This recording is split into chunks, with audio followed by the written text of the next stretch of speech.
श्री कृष्णा श्री कृष्णा श्री कृष्णा श्री कृष्णा। गुरुर्ब्रह्मा गुरुर्विष्णु गुरुर्देवो महेश्वरः गुरु साक्षात् परं ब्रह्म तस्मै श्री गुरवे नमः।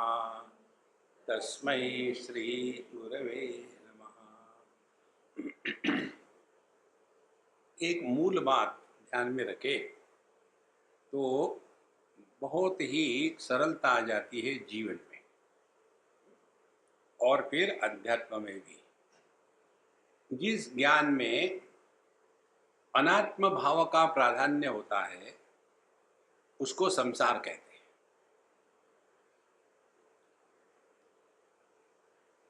और जहाँ अनात्म भाव जागृत हो गया वहाँ मन का जन्म हो गया।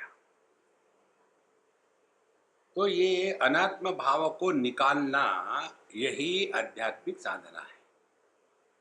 तो कैसे निकालना? तो इसके लिए हमको बताया था, ईदृशेण क्रमेणैव यत्र कुत्रापि चिंतना शून्ये कुड्डे परे पात्रे स्वयं लीना वरप्रदा। अभाव को विषय बनावे, शून्य को विषय बनावे। जब अभाव को विषय बनाएंगे तो अभाव का कोई आकार नहीं होता, अभाव में कोई विकार भी नहीं होते, अभाव का कोई प्रभाव भी नहीं होता और अभाव का कोई भाव भी नहीं होता। उदाहरण के लिए हम चल रहे हैं, हमारे पीछे सूरज है, तो सामने परछाई है। अब परछाई दिखती है लेकिन है क्या? तो जब वो परछाई नहीं है तो परछाई क्या हो गई?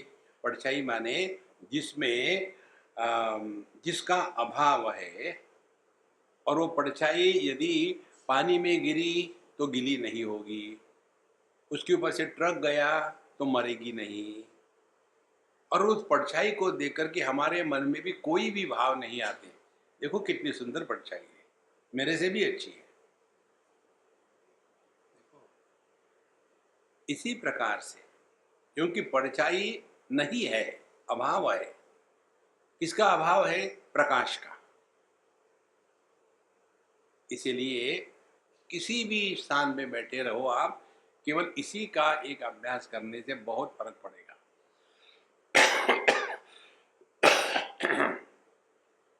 शांत बैठ लिए और अपने शरीर का अभाव माने शरीर को मन से हटा दिया।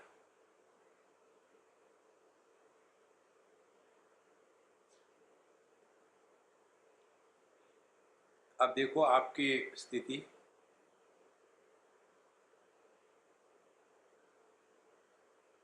बिना किसी प्रयत्न के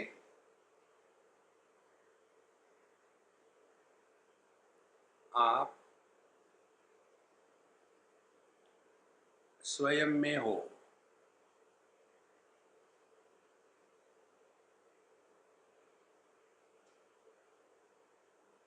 किसी का भी आधार नहीं, नाम नहीं, रूप नहीं, जप नहीं, प्राणायाम नहीं, विचार नहीं, चिंतन नहीं।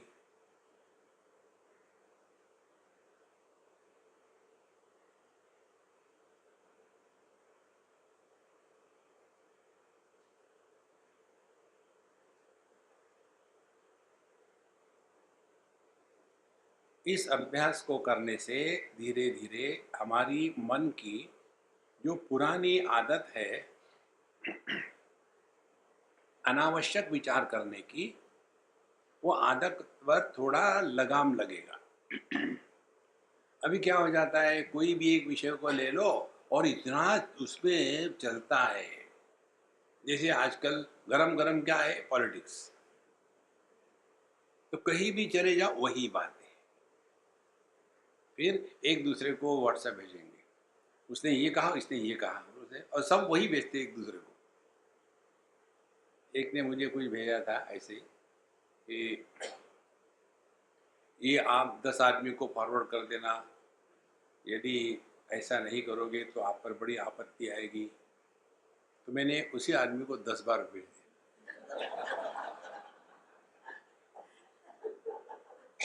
तो हो जाओ परेशान, हमको क्या फर्क पड़ता है। ये जो चक्कर है ना, इससे अपने आप को बचाओ।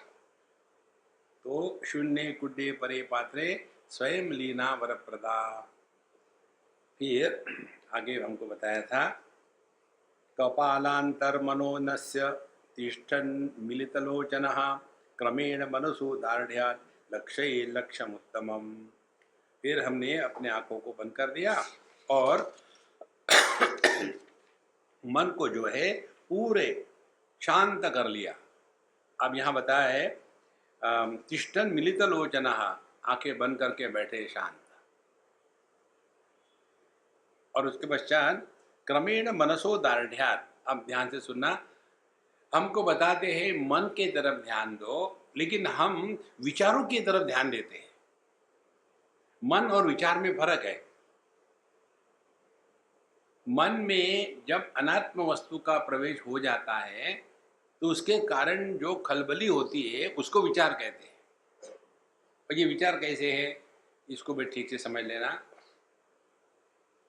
हमारे पैर में कांटा घुस गया, तो कांटा क्या है, फॉरेन बॉडी है। तो पैर में कांटा जाने के बाद उस समय भले पता न चले, तो लेकिन धीरे धीरे उस कांटे की रिएक्शन होगी पैर में, और वो फिर वहाँ फिर थोड़ा फूलने लगेगा, फिर उसमें दर्द होने लगेगा, और फिर वो गर्म हो जाएगा, और फिर उसमें पस होगा, क्योंकि फॉरेन बॉडी घुस गई है। तो हमको क्या करना है, फॉरेन बॉडी को निकाल दो, हो गया काम। माने अपने टिश्यू का इन्फ्लेमेशन जो है वो रोग है, एब्सेस है। इसी प्रकार से मन में विषयों का प्रवेश होना ये फॉरेन बॉडी के जैसा है। तो जहां ये विषय मन में प्रवेश कर गए फॉरेन बॉडी के रूप में, तो वहां भी इन्फ्लेमेशन होगा, वहां भी दर्द होगा, वहां भी पस होगा। तो करना क्या है, उसको निकाल डालो। कैसे निकाल डाले, सो जाओ। करते यही है ना, ये जो पेन किलर देते हैं इसका यही तात्पर्य है। इसीलिए हमने अपने मन से इन सब चीजों को हटा देना है। तो क्रमेण मनसो दार्ढ्यात्, तो क्रमेण धीरे धीरे धीरे धीरे होगा। एकदम ओवरनाइट कुछ नहीं होता। और इसके द्वारा फिर हमारा मन एकदम दृढ़ हो जाएगा। और दृढ़ होने के पश्चात फिर पहले जो छोटी मोटी चीज़ों को लेकर के अनावश्यक विचार आते थे, दुनिया को लेकर के, दोस्त दुश्मन के, रिश्तेदारों के, ये सब अपनी जगह ठीक है। तो अपने जीवन में किसी को भी स्थान नहीं।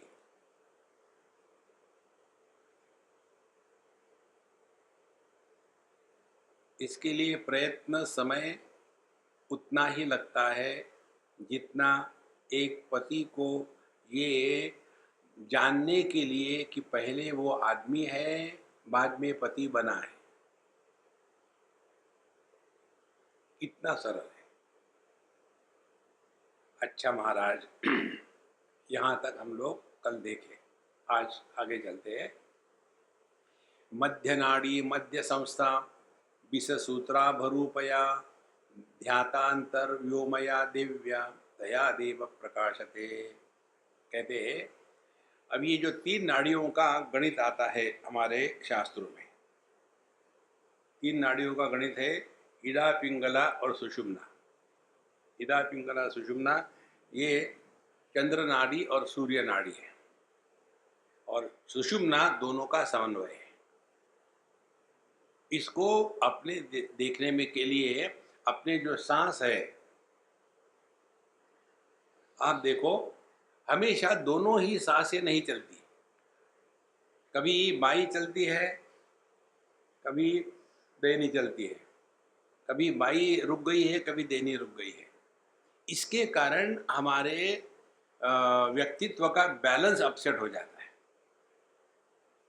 जब ये नासाभ्यंतर चारिणौ, भगवान कहते गीता में, हमारी दोनों सांसें साथ साथ चलनी है और इतनी सूक्ष्म और धीरे धीरे कि नासाभ्यंतर चारिणौ माने नासिका के अंदर में ही उसका चलन वलन हो, बाहर तक भी ना आवे।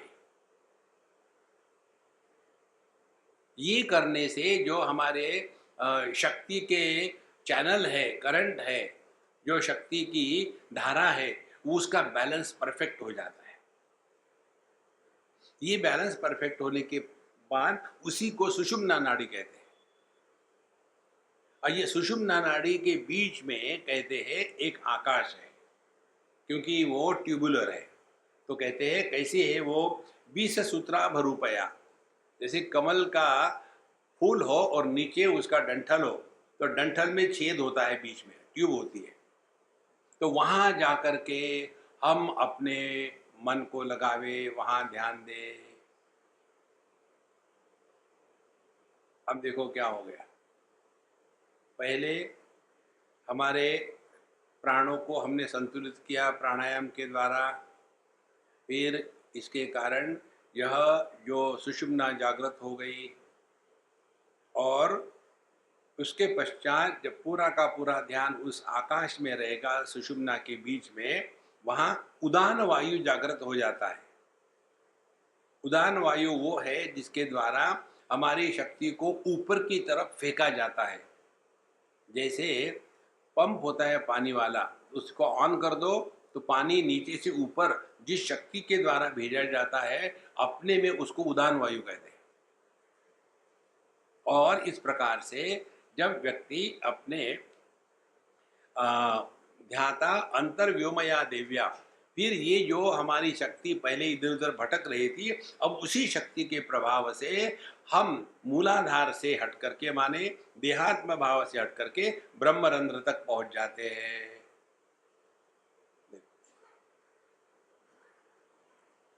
अब इसको एक उदाहरण से समझ लें। एक जगह में पानी चढ़ाना था बिल्डिंग के ऊपर, और पंप लगा दिया, और जितना चढ़ना चाहिए पानी उतना नहीं चढ़ रहा था। तो फिर क्या करें, कंप्लेन, उधर कर ही क्या सकते। तो कंप्लेन की जगह में इन्वेस्टिगेट करो क्या कारण है। तब पता चला जिस पाइप से पानी ऊपर जा रहा था वो पाइप होली है, उसको बहुत होल है, तो जितना भी पानी ऊपर चढ़ाओ बीच में ही निकल जाता था, ऊपर तक पहुंचता ही नहीं था। यदि ये समझ में आ गया हो तो हमारी पूरी की पूरी शक्ति मूलाधार में फंसी है देहात्म भाव से। अब वहां से जब ऊपर को चढ़ानी है तो इतने छेद है, इंद्रिय के छेद है, कामना के छेद है, काम क्रोध लोभ मोह मद मात्सर्य विषय भोग स्मृतियां, ये सब के सब छेद है उस ज्ञान की नलिका में। तो यह जो शक्ति है सहस्त्रार पहुंचने के स्थान पर बीच में ही भटक जाती है, फिर ऊपर में क्या पहुंच जाता है, निद्रा।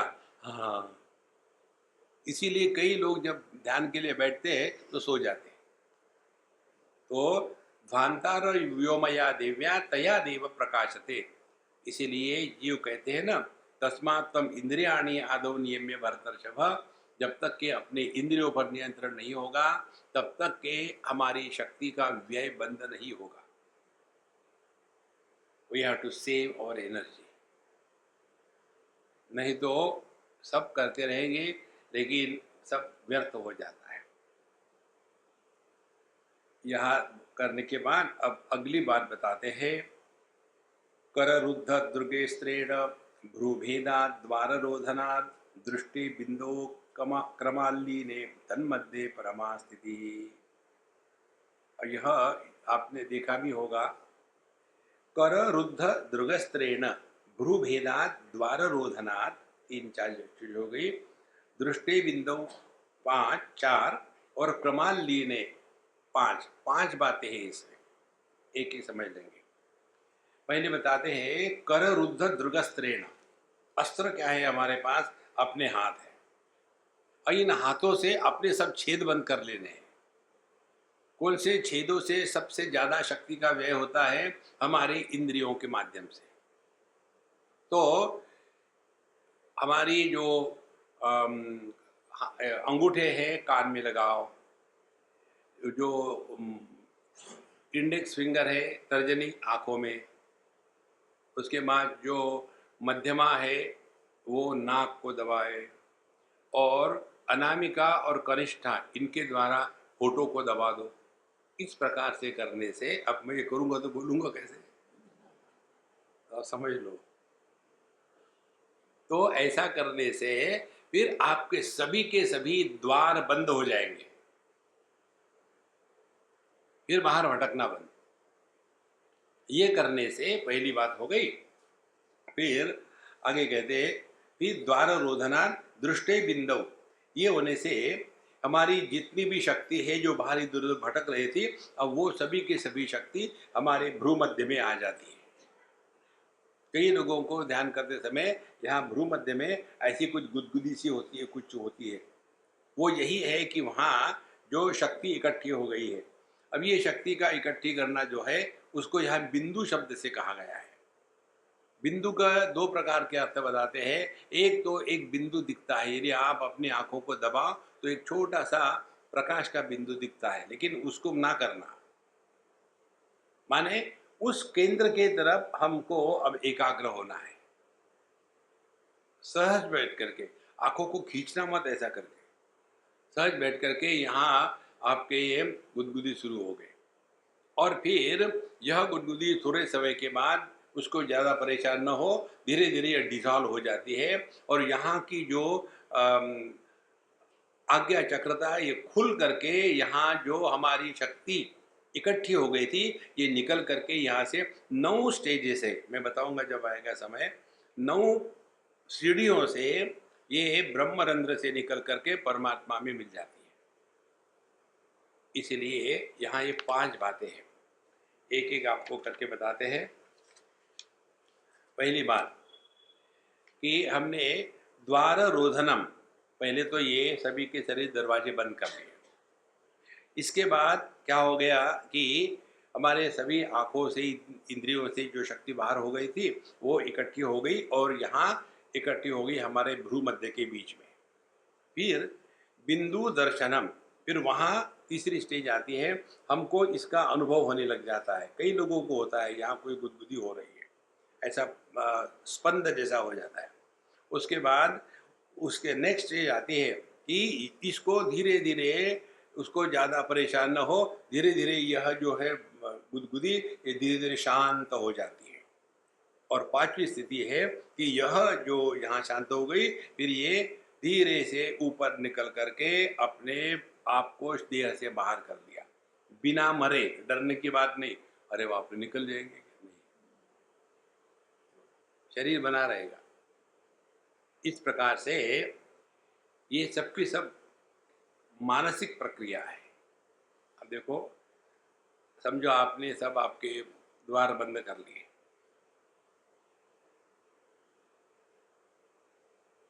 एकदम क्या होगा, आपके सांस जो है वो बहुत धीमे और हल्के हो गए।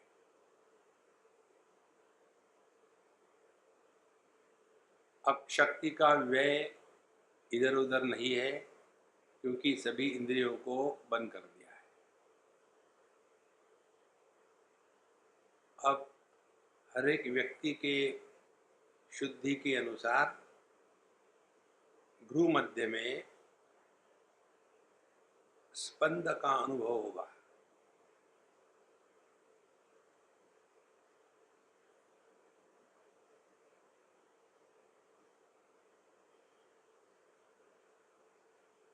इसी को कई लोग प्रकाश कहते हैं।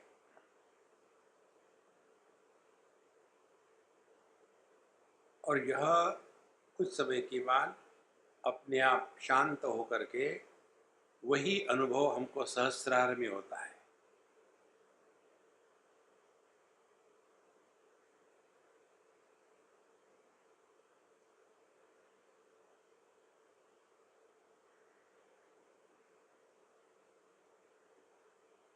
यहाँ तक के हम पिंड में हैं,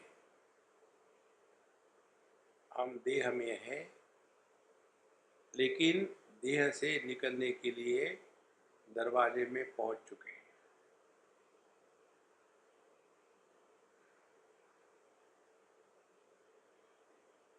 अब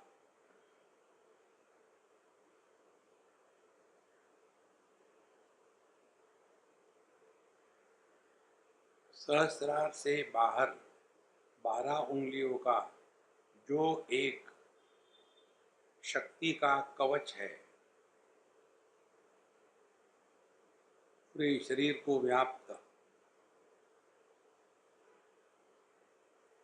उसमें जब पहुंच जाते हैं तो देहात्म भाव समाप्त हो जाता है।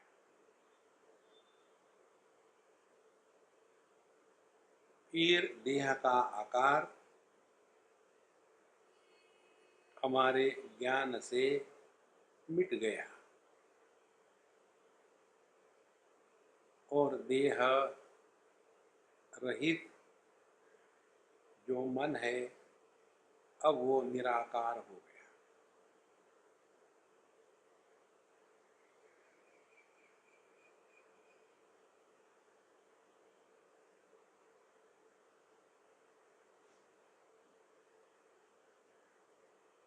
इसको समनावस्था कहते हैं। समना, मन से युक्त है, अभी मन है लेकिन निराकार है। जब तक के ये 12 उंगलियों के बीच में का जो कवच है तब तक के मन है।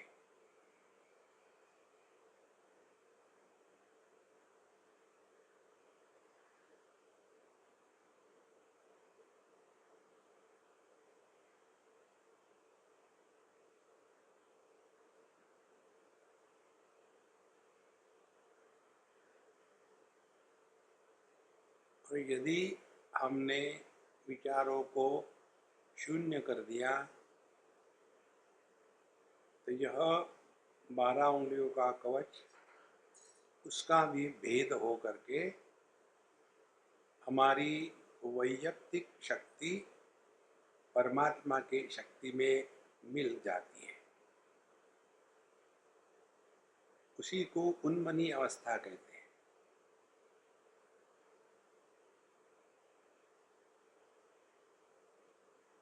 उन्मनी माने मन के परे चले गए,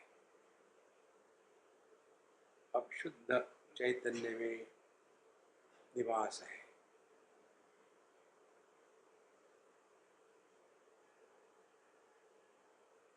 यहाँ केवल होने का भान है।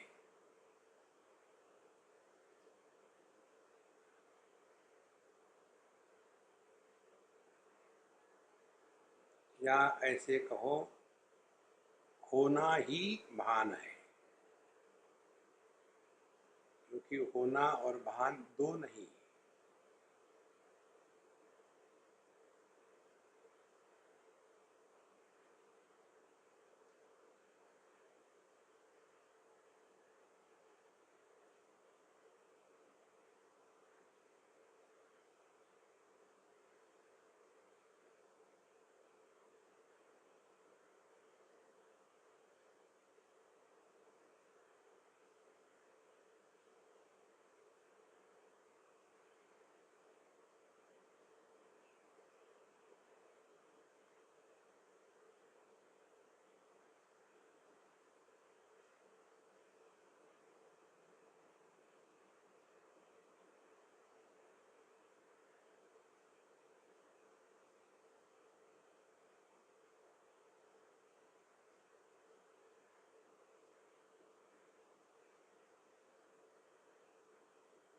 सांस गहरी ले लो 2-4 बार।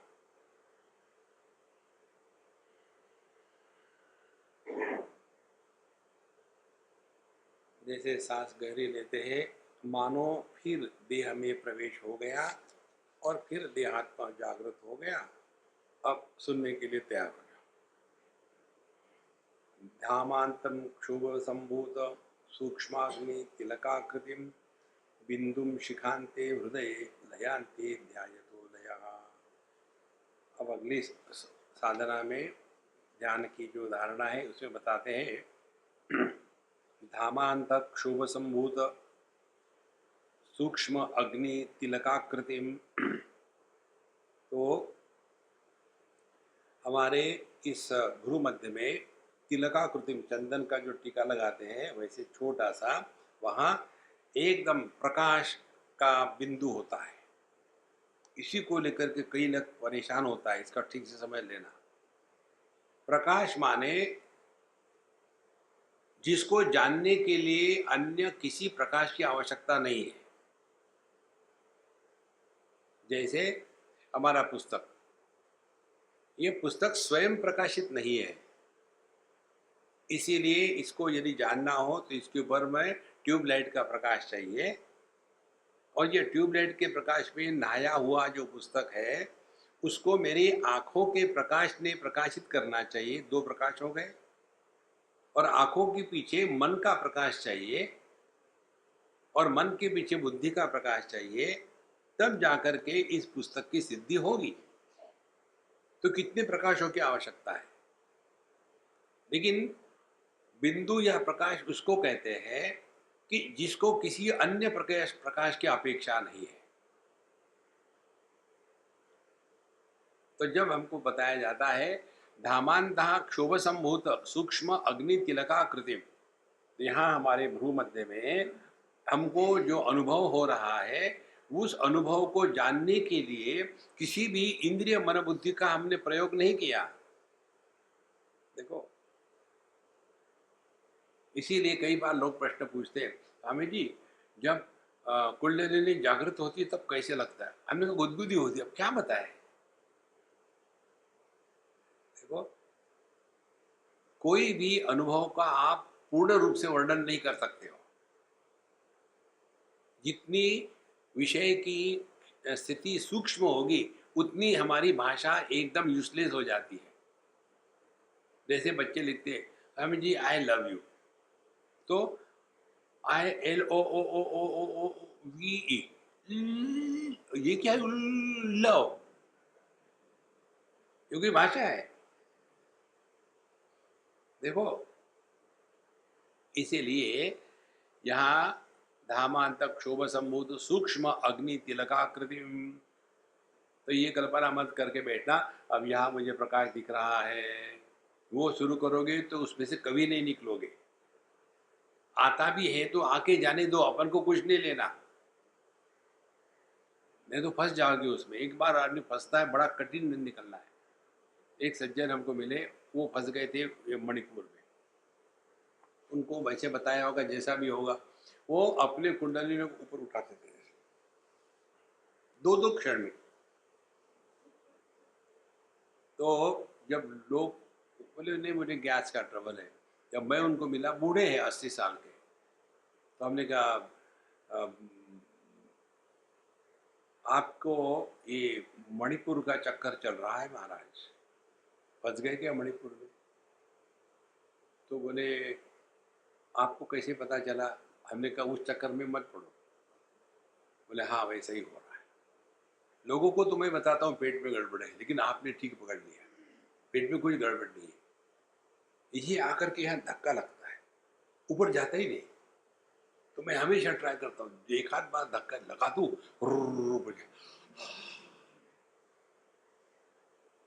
देखो गैसोलीन ले लेना। इसका कारण यही है, हमने उसको एक विचारों में बांध लिया, होने दो। इसी प्रकार से जब ये आंखों के सामने प्रकाश देखेंगे, आपको प्रकाश दिखेगा क्योंकि आप देखना चाहते हो, लेकिन प्रकाश का अर्थ ठीक से समझ लो तो ये चक्कर गायब हो जाएगा। देखो, हमारे लिए प्रकाश माने ये प्रकाश नहीं है, ये बिजली की अभिव्यक्ति है। जो सूर्य दिखता है हमको, सूर्य प्रकाश जिसको हम कहते हैं, it is not sunlight, it is a daylight. सूर्य प्रकाश अंधकारमय है, सूर्य प्रकाश किसी को नहीं दिखता। जो दिखता है वो केवल रिफ्लेक्टेड लाइट है, original light can not be seen. देखो आपके हमारे बीच में प्रकाश है ना, दिखता है क्या वो?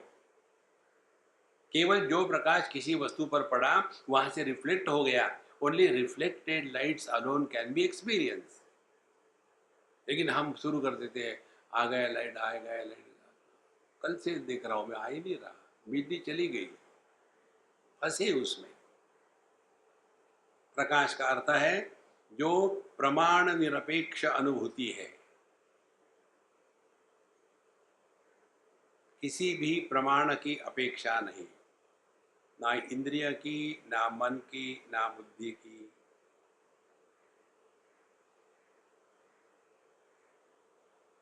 इसको कहते हैं धामांत क्षोभ संभूत सूक्ष्म अग्नि तिलकाकृतिम बिंदुम शिखांते हृदय लयांते ध्यायतो लयः। फिर यह जो बिंदु है या यहाँ का जो अनुभव है, धीरे धीरे यह अपने सभी मन के जो विकल्प है वो धीरे धीरे शांत कर देता है। और जैसे ये विकल्प संकल्प शांत हो जाएंगे, वैसा हमारा, हम जो भी अपने को समझते हैं वो पानी में बर्फ जैसे घुल जाता है, इसी प्रकार से दूसरा उदाहरण ले लो, या तो लहर जैसे पानी में घुल जाती है, इसी प्रकार से यह जो व्यक्ति है मैं अभिव्यक्ति में घुल जाता है।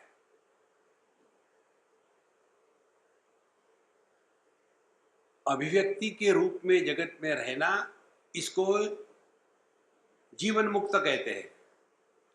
व्यक्ति के रूप में जगत में रहना, इसको संसारी कहते हैं। देखो अभिव्यक्ति और व्यक्ति में क्या फर्क है? अभिव्यक्ति सामान्य है, सभी पति है, सभी भाई है, सभी माँ है, सभी इस कॉमन है। लेकिन हम फंसे कहाँ हैं? मैं पत्नी, मैं पति, और एक व्यक्ति में फंस गए। इस व्यक्तित्व का यदि हम विश्लेषण करेंगे तो पता चलेगा व्यक्ति यह औपाधिक अभिव्यक्ति है। It is not individuality, it is expression. जहां ये बात गले उतरेगी ना, आप देखोगे इस जगत में सबके साथ रहोगे, इन सुखी दुखी नहीं होगे। सुखी दुखी होना अपने को व्यक्ति मान लिया, सुख दुख होते हुए भी सुखी दुखी नहीं होना अभिव्यक्ति पहचान लिया। देखो इसी को जीवन मुक्त कहते हैं। या दूसरे प्रकार से समझना हो तो ऐसे पकड़ लो, कल्पना करो आपने अपने सपने में प्रवेश किया, तो आपका क्या अनुभव होगा? तो आप स्वप्न जगत को, स्वप्न के अनुभव करने वाले को और उसके अनुभव को, तीनों को आप देख रहे हो।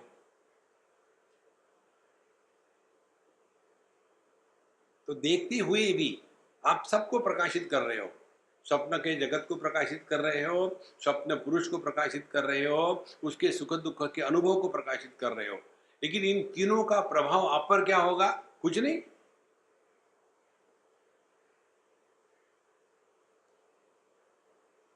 देखो अब ये देखो होता है कि नहीं अपने जीवन में? कोई पुरानी बात याद कर लो, अच्छी बुरी, बुरी जल्दी आती है यार, अच्छी नहीं आती। तो उस समय का स्मरण कर लो, ऐसा हो गया था, मुझे ये किया था, मुझे वैसा किया था। अब उसके तरफ देखो आप, तो वो सुखी दुखी होने वाला व्यक्तित्व, वहाँ की परिस्थिति और वहाँ का अनुभव। अब यहाँ से आप देख रहे हो, माने ध्यान से सुनना, हम भूतकाल में जाकर के वर्तमान काल में भूतकाल के अनुभव को जिस प्रकार से लेते हैं, उस प्रकार से वर्तमान के अनुभव को लेना, इसी को जीवन मुक्ति कहते हैं।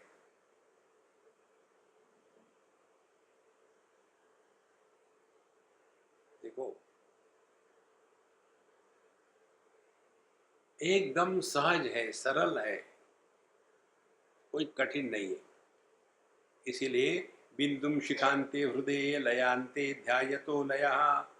तो ऐसा यदि हम प्रैक्टिस करेंगे तो धीरे धीरे हमारे मन में जो विचारों का कड़क बना आ गया है, थोड़ा पानी छिड़को, इस्त्री घुमाओ, तो सब की सब सलवटें खत्म हो जाएगी। और फिर क्या करें, उसको बढ़िया तय करो, तय करके फिर इस्त्री घुमाओ, फिर उसमें सलवट आ जाएगी।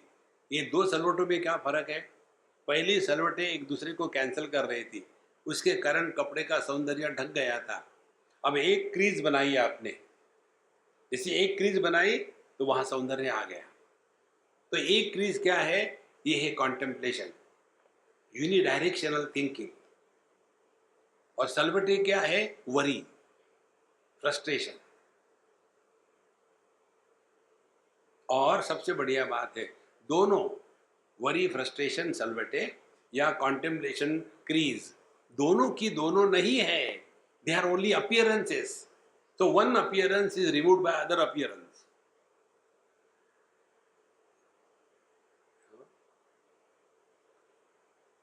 एक बार एक आदमी अपने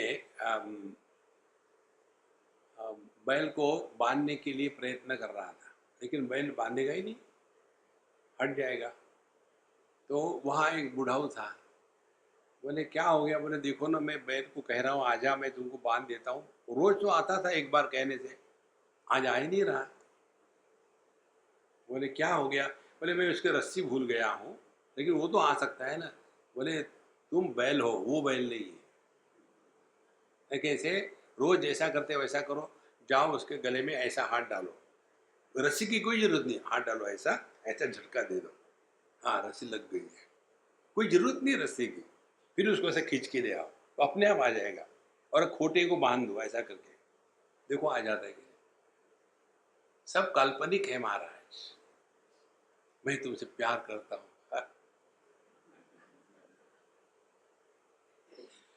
मैं दो क्रोध करता हूँ, काय का प्यार, प्यार यार मैं क्या जानू, इसमें फंसो मत संतो, तब जा करके हम इस सब चक्कर से हटेंगे। नहीं तो एक आध कोई छोटा सा अनुभव होता है जीवन में, पूरा जीवन उसी का बोझा ढो रहे हैं। Don't take life seriously, we are here for celebration. देखो एक जगह एक लड़के ने मुझे बताया, स्वामी जी मेरी बीवी मेरे से झगड़ा करती है, हम शादी होके गए और मैंने उसको कुछ भी उल्टी सीधी बातें नहीं कही, लेकिन मेरे से बड़ी नाराज हो गई। मैंने तुम्हें वहाँ शादी हो गई, हनीमून के लिए गए, मेडिटेशन किया क्या? बोले स्वामी जी आपको कैसे पता चला? तुम्हारे शक्ल से। मेडिटेशन हर जगह करने की स्थान जगह नहीं है। कार चला रहे मेडिटेशन, हो गया सत्यानाश। देखो जहाँ जो करना है वो वही करना, उसी को मेडिटेशन कहते हैं। जैसे यहाँ आप सुनने के लिए आए,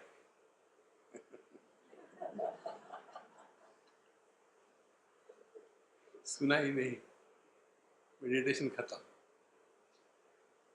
देखो अध्यात्म के जैसी सिंपल बात कोई नहीं। हमको तो हमेशा ही लगता है कि हम इसीलिए आप सबको अपना गुरु मानते हैं। इतनी परेशानी में, कठिनाई में होते हुए भी आप समय निकाल करके यहाँ आते हो, एक डेढ़ घंटे में कम से कम एक डेढ़ मिनट तो सुनते हो गया, इतनी परेशानी होते हुए भी। और हम लोग वी आर फुल टाइमर्स और फिर भी कंप्लेन करते। तो कौन श्रेष्ठ है? आप श्रेष्ठ हो। देखो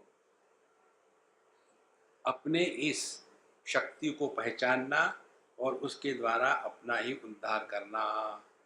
अनाहते पात्र करणे अभग्न शब्दे सरिद्रुते शब्द ब्रह्मणि निष्णातः परम ब्रह्माधिगच्छति। अनाहते, अनाहते माने आहत माने ठोकना, इसको आहत कहते हैं। अनाहत माने वह शब्द जो किसी भी दूसरे वस्तु से टकराए बगैर निर्माण होता है, उसको अनाहत ध्वनि कहते हैं। तो अनाहते यह कैसा है, इसी को ये ब्रह्म का नाद ब्रह्मनाद। देखो, अपना ये शारदा संगीत विद्यालय है ना, इसको नाद ब्रह्म विद्यालय कहते हैं। नाद ब्रह्म, जहाँ शब्द है निर्विशेष, वहाँ परमात्मा है। शब्द में विशेषता जुड़ गई, संसार है। तो ये अनाहत ध्वनि, इसको लेकर के अनेक साधु संतों ने कहा है। जैसे उपनिषदों में भी आता है, कबीर जी का भी जो ये है, वो कहते हैं अपने सुरति सुरति शब्द का ध्यान करो। शब्द भिन्न है, तात्पर्य एक ही है। तो अनाहते पात्र करने, और यह अनाहत ध्वनि कैसा है? अभग्न शब्दे, ये कंटिन्यूअस है, भग्न नहीं है, टूटा नहीं है, ये अखंड ध्वनि है।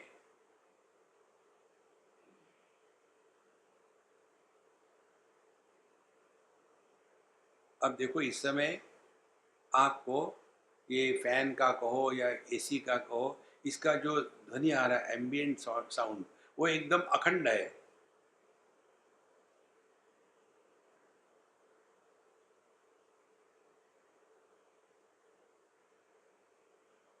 और यदि कुछ भी नहीं चल रहा हो, आप शुद्ध एकांत में बैठे हो, वहां भी शांत रहो, तो आपको भी यह अनाहत ध्वनि श्रवण होगा।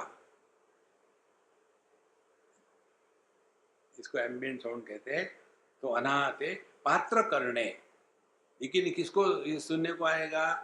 जो पात्र है, माने रिजर्वेशन कोटा नहीं है। क्या पात्र है? पात्र यही है, आपका अंतःकरण शुद्ध हो।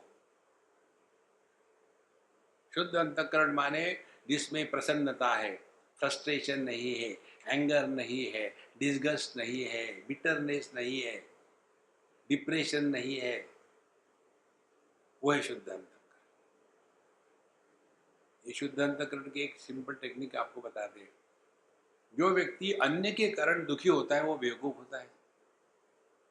अन्य को दुखी करो, स्वयं दुखी मत होना। महाराज, ये आपको किस गुरु महाराज ने बताया है? वो पॉलिटिशियन लोगों ने। कभी देखा है कोई पॉलिटिशियन डिप्रेशन में गया है? वो सबको भेज देते हैं, तुम चले जाओ डिप्रेशन में, मैं अपना जेल में बैठ करके रोटियां फाड़ रहा हूँ। देखो महाराज, इन लोगों से सीखने की जैसी बातें हैं। कितने लोग गाली देते हैं, उनको कभी गुस्सा नहीं आता। जैसे हम उनके प्रवचन नहीं सुनते, वो भी हमारी बात नहीं सुनते। परस्परम भावयंता। इसीलिए अनाहते पात्र करने, इस शब्द को सुनने के लिए हमारा अंतःकरण इतना शांत शुद्ध चाहिए कि बिना कान के, हाँ ये अच्छी बात है, बिना कान के जो ध्वनि श्रवण होता है उसको अनाहत ध्वनि कहते हैं। अनाहते पात्र, अभग्न शब्दे सरिद्रुते। तो सरिद्रुते माने जिस प्रकार से समझो,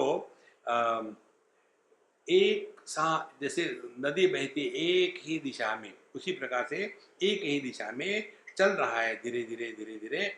और शब्द ब्रह्मणि निष्णातः, और जो निष्णात एक्सपर्ट है शब्द ब्रह्मणि, इस शब्द को पहचानने में परम ब्रह्म अधिगच्छति, वही परम ब्रह्म को पहचान लेता है। अब ध्यान से सुनना, दो बातें आपको बताई अभी तक। जगत क्या है और मन क्या है? जगत है नाम रूप, और ये नाम रूप का आधार है सच्चिदानंद।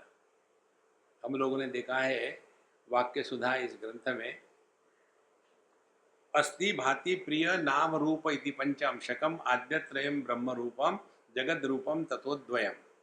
अस्ति भाति प्रिय सच्चिदानंद, नाम रूप, ये नाम रूप जो है जगत है, और ये सच्चिदानंद ब्रह्म है। ये बाहर की बात बताइए, वही अपने में है। नाम रूप ये जगत में ही नहीं है, नाम रूप कहाँ है? ये मन में है। और इसीलिए हमारे सबके जीवन में महात्म्य किसको होता है? नाम का या रूप का?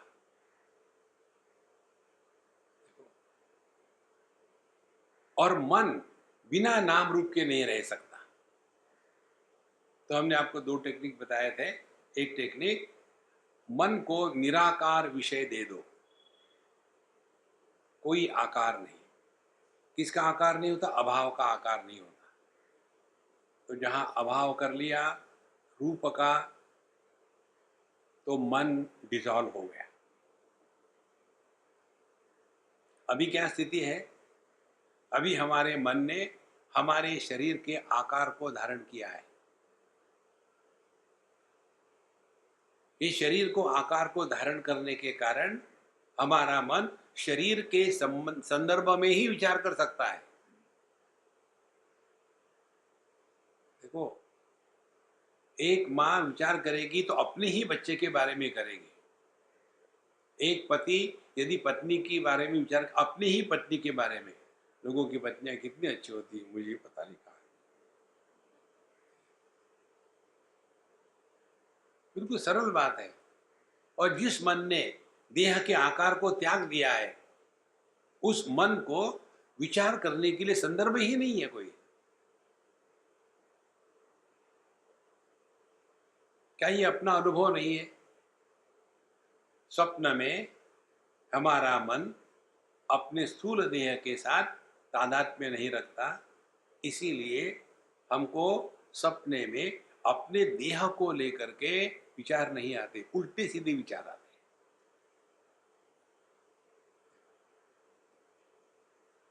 और सुषुप्ति अवस्था में ये सब का पूरा निराकरण हो गया, क्योंकि विचार करने के लिए संदर्भ चाहिए। और हमको एक ही संदर्भ है, देहात्म भाव। तो इसीलिए रूप का अभाव,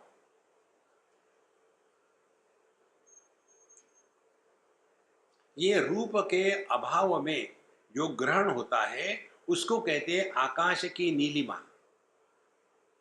आकाश का अपना कोई रूप नहीं है और वो आंखों का विषय नहीं है, लेकिन आंखों की आदत है कि देखो। तो जब ये आंखें देखने निकलती है आकाश को, आकाश तो नहीं दिखता, फिर आंखों में ही ऑप्टिकल इल्यूजन आ जाता है। जो हम देख रहे हैं आकाश की नीलिमा, वो आकाश में नहीं है, ये ऑप्टिकल इल्यूजन है, अपने आंखों की कमी है। इसी प्रकार से जो अनंत कोटि ब्रह्मांड नायक परमात्मा है, उसको जब हम देखने का प्रयत्न करेंगे तो भगवान राम को, भगवान कृष्ण को, ये सब के सब आकाश के नीलिमा के जैसे नीले हैं। माने जो भी आपको इंद्रिय के मन बुद्धि के माध्यम से परमात्मा का दर्शन होगा, ऐसे ही होगा जैसे आकाश का दर्शन नीलिमा के रूप में होता है। इसीलिए पहली बात, आकार को त्याग दो तो उतनी मात्रा में आपका मन आपको परेशान नहीं करेगा। लेकिन मन ने देह को ऐसे बांध के रखा है, मैं पति, मैं पत्नी, मैं भाई, मैं ऑफिसर, मैं सबॉर्डिनेट, मैं वोटर, मैं ये मिनिस्टर, वाह वाह वाह वाह। अब वो निकलती ही नहीं उसमें से। अरे छोड़ो ना।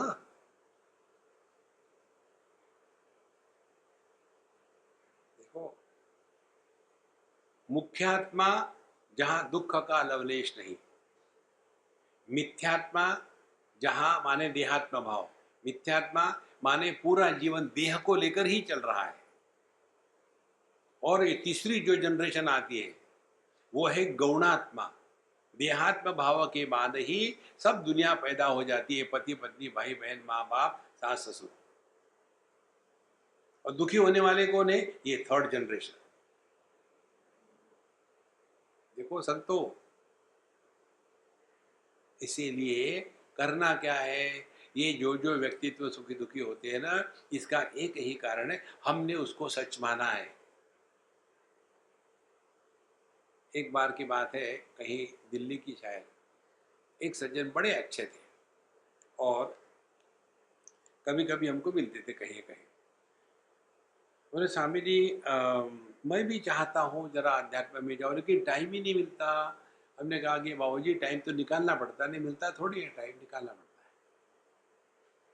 नहीं, मुझे नहीं मिलता टाइम, क्योंकि मैं हमारे ऑफिस में मैं चीफ क्लर्क हूँ, या जो भी कहते हैं, यूडीसी और एडीसी समथिंग, मैं वो हूँ। और मैं यदि उस ऑफिस में नहीं रहूँगा तो पूरा सत्यानाश है, किसी को कुछ पता ही नहीं, सब मुझे ही करना पड़ता है।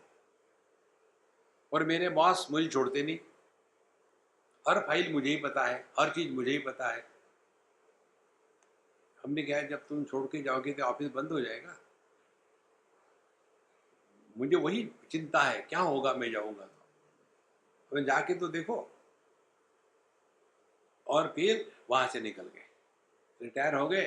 फिर स्वामी जी, बस मैं एक ही विचार करता हूँ कि वो बॉस फ़ोन करेंगे तो बताऊँगा वो फाइल वहाँ है, उसमें ये कागज़ वो है। अरे निकल जाओ ना, कब तक फँसे रहोगे? हमने अपने आप को जितना दुखी किया है, उतना दुनिया में हमको किसी ने दुखी नहीं किया है।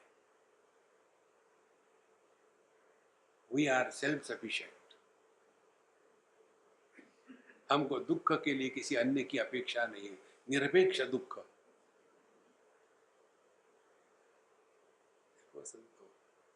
इसीलिए पहली साधना मन को नष्ट करना, माने मन को आकार से मुक्त करना। इसके लिए भी हमने आपको टेक्निक बताई, तो ये भी बताया कि आप करोगे नहीं। जहां बैठे हो अंधकार में बैठो, एकदम पूरा अंधकार, आंखों को खुला रखो, क्योंकि अंधकार है, कुछ दिखेगा नहीं, इसीलिए देखने वाला पैदा भी नहीं हुआ। लेकिन देखना हो रहा है क्योंकि आंखें खुली है। माने देखना हो रहा है लेकिन देखने वाला पैदा नहीं हुआ। यह जो अनुभूति है उसको कहते हैं परमात्मा। और कितना सिंपल बताए। और कुछ बताओ ना। अच्छा, बोलने वाला बोल रहा है, सुनने वाला सुन रहा है, लेकिन सुनने वाला पैदा नहीं हुआ। आप सत्संग में सफल हो गए। पिछले 1 घंटे से मैं बोल रहा हूं, कितना सुना? हाँ, यही नहीं सुना। देखो, तो पहले रूप से मुक्त हो जावे और दूसरा नाम से मुक्त हो जाए। तो ये नाम से मुक्ति के लिए आपको बताई थी टेक्निक, लिसन टू साइलेंस।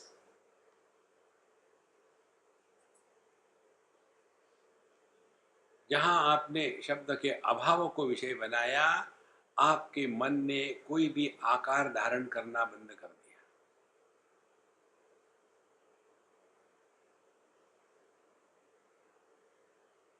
ध्यान से सुनना। हमने जब शब्द पे अभाव को विषय बनाया तो शब्द विशेष का ज्ञान नहीं हो रहा है, लेकिन जो अनाहत ध्वनि है उसका ज्ञान होगा। क्योंकि कान केवल शब्द विशेष को ही ग्रहण कर सकते हैं।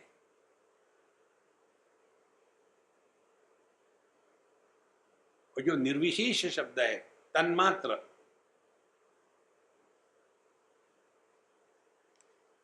उसको जब विषय बनावे तो मन अपने आप शांत हो जाता है।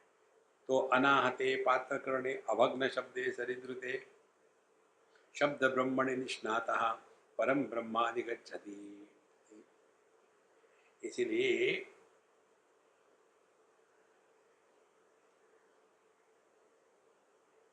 जैसे नदी समुद्र में मिल जाती है, ध्यान से सुनना, आपने देखा होगा जहां नदी समुद्र में मिलती है वहां कोई आवाज नहीं करती।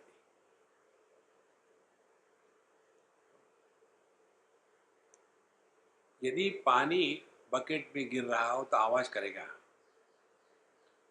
लेकिन नदी समुद्र में मिलती आवाज नहीं करती। कारण क्या है? समुद्र इतना गहरा है, उसमें कुछ भी डालो तो डूबने की आवाज नहीं आती। बकेट में पानी का बूंद पड़े, डुबुक आवाज आएगी, क्योंकि वो अपूर्ण है, परिपूर्ण नहीं है। इसी प्रकार से अपना मन जब इस शुद्ध चैतन्य में मिल जाता है तो व्यक्ति शांत हो जाता है। उसी को कहते हैं प्रसन्नात्मा। वही जीवन का लक्ष्य है। प्रणवादि समुच्चारात् प्लुतान्ते शून्य भावनान् शून्यया परया शक्त्या शून्यता मेति भैरवी। शिव जी बता रहे हैं, कहते हे भैरवी, प्रणवादि समुच्चारात् प्लुतान्ते शुद्ध भावनात्। अब यहाँ थोड़ा टेक्निकल है, समझ लेना। जो जिन्होंने वैदिक चैंटिंग सुना है, किया है, उनको पता है 3 स्वर होते हैं।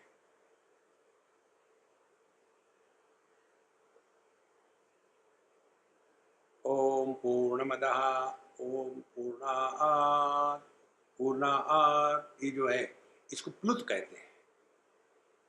तो एक है सिंपल, दूसरा है एक है अवरोह, एक है आरोह, एक है प्लुत। 3 बातें होंगी। तो जब प्रणवादि समुच्चार प्लुतान्ते, तो प्रणव इत्यादि का हमने जब उच्चारण किया, उसके बाद ये प्लुत का जब अंत हो जाएगा, उसके बाद शून्य भावना माने कैसा, अब समझ लो।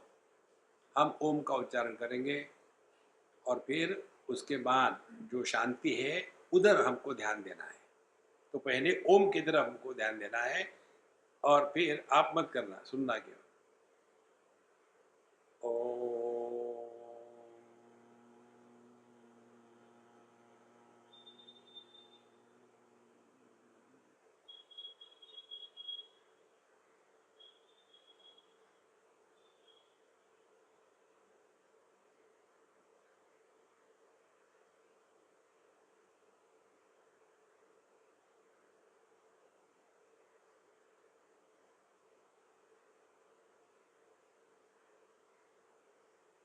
जब ओम पूरा हो गया, उसके बाद जो शांति है वहाँ शून्य भावना, वहाँ शब्द का अभाव है। और ध्यान से सुनना, शून्य या परया शक्त्या, ये बहुत महत्व की बात है। शून्य की शक्ति अनंत है। शून्य की शक्ति अनंत है। हाँ जी। पृथ्वी की कितनी शक्ति है गणित करने के लिए? 1 किलो। पानी की 2 किलो या 10 किलो कर लो। जो पुराणों में वर्णन आता है, पृथ्वी के 10 गुना पानी, पानी के 10 गुना अग्नि, अग्नि के 10 गुना हवा, हवा के 1000 गुना आकाश, आकाश के 1000 गुना मन, मन के 1000 गुना बुद्धि, बुद्धि से 1000 गुना अहंकार, उससे 1000 गुना चेतना, उससे 1000 गुना शक्ति, उससे 1000 गुना परमात्मा। करते रहो, 1000 ही भाग चले जाओ। बताने की पद्धति है, गणित मत करना है। नहीं। तो कहते प्लुतान्ते शून्य भावनान, जहाँ हमने प्लुत को समाप्त किया वहाँ शून्य की भावना माने अब वहाँ केवल अभाव मात्र है। अभावात्मक क्या है हमारे जीवन में? आकाश। आकाश की अनुभूति अभावात्मक है। और इसकी शक्ति कितनी भयंकर है देखो। इतनी शक्ति है कि यह आकाश की शक्ति पृथ्वी को, पानी को, अग्नि को, वायु को धारण करती है, लेकिन इनके द्वारा यह आकाश की शक्ति कभी नष्ट नहीं होती। इसलिए यहां कहते हैं प्लुतान्ते शून्य, शून्य या परया शक्तिया। तो ये जो अभाव की शक्ति है यह बहुत जबरदस्त है। कैसी है? जो अभाव में होता है वो हम है, क्योंकि हमारा अभाव नहीं होता। तो फिर हम कौन हो गए? इस अभाव के शक्ति से भी बड़े हो गए, कि जो अभाव को भी शक्ति प्रदान करता है, जो अभाव को भी अस्तित्व प्रदान करता है। इसीलिए जो अभाव में होता है वही भाव अभाव के परे है। ये शक्ति है शून्य की। तो प्रणवादि समुच्चारात् प्लुतान्ते शून्य भावना।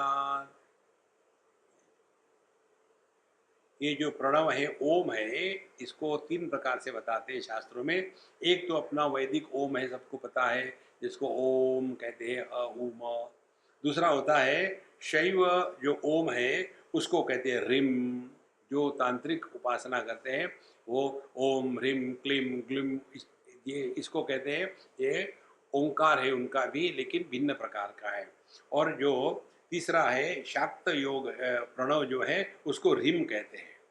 इसीलिए ओम कहो या हिम कहो, हम कहो या ह्रीं कहो, ये तीनों ओंकार ही है, प्रणव ही है। तो इनको प्लुत करना, लंबा उच्चारण करके फिर शांत हो जाना, उसको कहते, वही अपने आप को लगाना। शून्यता में भैरवी, फिर हम इस शून्य के साथ एक हो जाते हैं, माने सभी अभाव के आधार हो जाते हैं। और जो सभी अभाव का आधार हो गया, वो भाव अभाव के परे चला गया। कैसे? शब्द के अभाव को, शांति को हम प्रकाशित कर रहे हैं, शब्द को भी हम प्रकाशित कर रहे हैं। शब्द और शांति क्या है? शब्द भावात्मक है और शांति अभावात्मक है। जो ये भाव अभाव को प्रकाशित करने वाला है, वो ये भाव अभाव के परे है।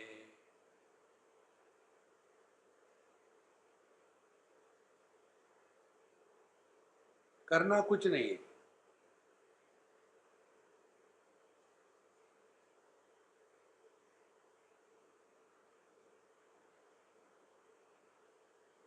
जीवन में सहजता आ जाती है। तो शून्य या परया शक्त्या शून्यता में भैरवी। तो इन्होंने डायरेक्टली हमको अपने स्वरूप के पास ले जाने के लिए यह टेक्निक बताई। यस्य कस्यापि वर्णस्य पूर्वांतानुभव अनुभवाय भावये शून्य शून्य या शून्य भूतोसौ शून्य आकार पुमान भवेत्। अच्छा, यस्य कस्यापि वर्णस्य, यदि आपको ओम लेना है कि नहीं महाराज बताइए, लोग कहते हैं कि स्त्री ने ओम नहीं लेना चाहिए, तो फिर क्या करें? तो हरिओम कहो, हरिओम अलाउड है। ये सब किसी भी येन केन प्रकार काम में लगाने का धंधा है और कुछ नहीं। हम लोग कोई एक्सक्यूज ढूंढते हैं, ये क्यों ना करें, क्यों करें ये नहीं सोचते। एक ने हमको पूछा, स्वामी जी ये लोग कहते हैं कि स्त्री ने गायत्री का जप नहीं करना चाहिए, ऐसा क्यों? हमने कहा तुम करो ना। नहीं, ऐसा क्यों कहा है? हमने कहा अच्छा, चिंतन करते हैं। हमारे पास सभी समस्या का समाधान केवल चिंतन से है, दूसरा कहीं से। क्योंकि समस्या मन में है, बाहर नहीं है समस्या। क्या चिंतन करना है आपको? ओम नमो भगवते वासुदेवाय, इस जप का मंत्र करना अलाउड है, किया क्या आपने? नहीं। अच्छा, आपको महामृत्युंजय का जप का करना अलाउड है? ओम त्र्यंबकम यजामहे सुगंधिम पुष्टिवर्धनम उर्वारुकमिव बंधनात् मृत्योर्मुक्षीयमामृतात्, किया? अच्छा, आपको कली संतरण उपनिषद में महामंत्र आता है, हरे राम राम राम हरे हरे, हरे कृष्ण कृष्ण कृष्ण हरे हरे, ये किया है? नहीं किया है। ये बातें शास्त्रों को और साधु संतों को मालूम थी कि स्त्री को जो बता वो नहीं करेंगे, जो नहीं बता वो करेंगे। फिर वो चाहते थे कि आप गायत्री का जप करो। फिर कहेंगे स्त्री ने गायत्री का जप नहीं करना चाहिए, क्यों? करेंगे। ओम भूर्भुवः स्वः, लग गए मुन्ना भाई। देखो, इसी प्रकार से देखो, हम तो भगवान का नाम लेना चाहते हैं, लेकिन ये उपनिषदों में लिखा है कि ये औपनिषदिक मंत्र जो है वो स्त्री ने नहीं करने चाहिए, ये शूद्र ने नहीं कहने चाहिए, इसीलिए हम नहीं लेते। तो फिर क्या करते हैं महात्मा लोग? थोड़ा चेंज कर देते हैं। कैसे? ओरिजिनल मंत्र है हरे राम राम राम हरे हरे, हरे कृष्ण कृष्ण कृष्ण हरे। हमारे इस्कॉन बंधु जितने भी गौड़पादी है, वो क्या करेंगे, उल्टा कर देंगे, हरे कृष्ण कृष्ण कृष्ण हरे हरे, हरे राम राम राम हरे हरे। ये अलाउड है। बेवकूफ भी बनाने की कोई हद होती है। इसी प्रकार से ओम का उच्चारण ठीक है, हरिओम, हाँ हरिओम ठीक है, हरि ओम हरि ओम। देखो, तो यस्य कस्यापि वर्ण से, कोई भी शब्द ले लो ना, राम,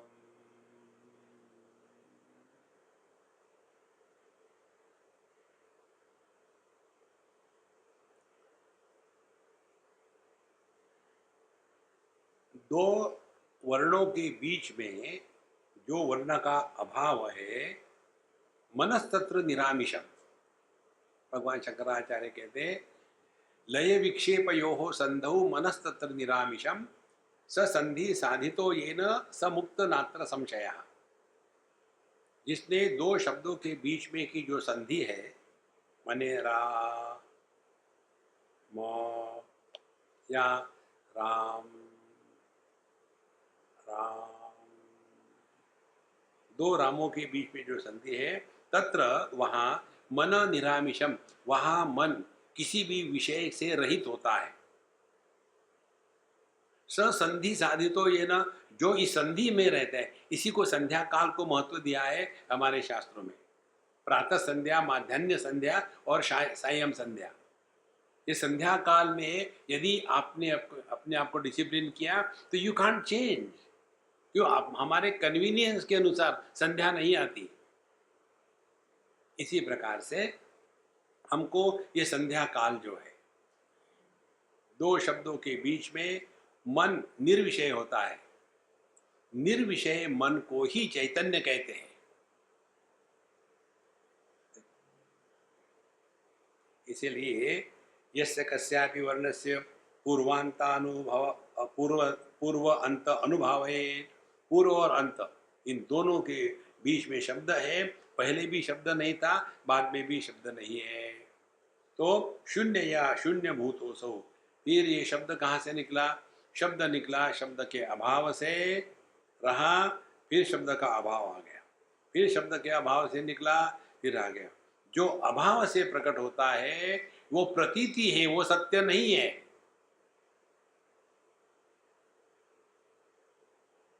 वो कल्पना है। देखो, जिसको एक शास्त्र में उदाहरण देते, वंध्यापुत्र। वंध्यापुत्र माने जिस स्त्री को पुत्र नहीं है उसको वंध्या कहते हैं, उसका पुत्र। अरे उसका पुत्र होता ही नहीं है, उसको कैसे कहेंगे आप? शब्द के लिए कुछ भी कह सकते हैं। देखो, जैसे खरगोश के सिंग कह तो सकते हैं आप, लेकिन खरगोश के सिंग नहीं होते। इसी प्रकार से यह जो शब्द है ये केवल अपने अभाव से निकलता है, अभाव में हट जाता है, लेकिन ये भाव अभाव इन दोनों का जो प्रकाशक है वो महाशून्य है, जिसमें अभाव भी नहीं है और इसीलिए भाव की भी कहने की आवश्यकता नहीं है। देखो, यस्य कस्यापि वर्णस्य पूर्व अंत अनुभावये शून्य या शून्य भूतोसौ शून्याकार पुमान भवे। फिर वो धीरे धीरे अपनी शून्य आकार माने अपनी सब विशेषताओं का त्याग कर दिया। अब हम ऑफिसर नहीं, सबऑर्डिनेट नहीं, अमीर नहीं, गरीब नहीं, स्त्री नहीं, पुरुष नहीं, पति नहीं, पत्नी नहीं, केवल होना मात्र। और ये भी होना कैसा है, ये किसी का विरोधी नहीं है।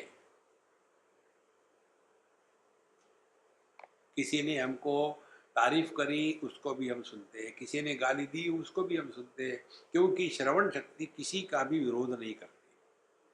तो आध्यात्मिक साधना यही है, हम विरोधी पक्ष में न जावे, हमेशा रूलिंग पक्ष में रहे। एमपी में एक हमारे मित्र हैं, वो हर बार इलेक्शन जीतते हैं और स्वतंत्र कैंडिडेट होते हैं, हमेशा इंडिपेंडेंट, निष्पक्ष। तो वो हमको कहते, Swami ji I am always in the ruling party. क्योंकि जब वो हॉर्स ट्रेडिंग चलता है तब मुझे अपनी कीमत मिल जाती है। जिसकी भी गवर्नमेंट बनानी हो आई एम उपलब्ध। कितने? 4 करोड़, हाँ 40,000 करोड़। तो जितना इन्वेस्ट किया था जीतने के लिए वो निकल आता है। हमने कहा धन्य है आप, धन्य है। इसीलिए शून्य या शून्य भूतो सो शून्याकार पुमान भवे। तंत्रादि वाद्य शब्देषु दीर्घेषु क्रम संस्थिते अनन्य चेता प्रत्यन्ये प्रत्यंते परम व्योम वपुर भवेत। यहाँ भी अब दूसरा उदाहरण देते हैं कि कोई भी आप शब्द निर्माण करने का तंतु वाद्य ले लो, तो उसमें भी शब्देषु दीर्घेषु क्रम संस्थित है। किसी तार को छेड़ो तो उसकी जो ध्वनि होगी वो धीरे धीरे धीरे धीरे शांत हो जाएगी, लेकिन बड़ी सूक्ष्मता से चलेगी। उसका यदि आप अनुसंधान करो तो आपका मन भी शांत हो जाएगा। ये जो बुद्धिस्ट लोग होते हैं ना, तांत्रिक बुद्धि वाले, वो बीच में एक ऐसे कटोरी रखेंगे और लकड़ी लेकर के इसको ऐसे घुमाएंगे उसके साथ में, तो धीरे धीरे वहाँ घर्षण से शब्द का निर्माण होता है। फिर उसको छोड़ दो, फिर उसके प्रति एकदम एकाग्र हो जाओ।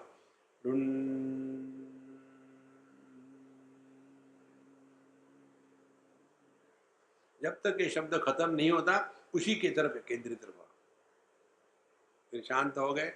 जितने समय तक रहो ऐसे लगा, फिर मनीराम कोई समय लिया विषय ले आ रहे, फिर टन।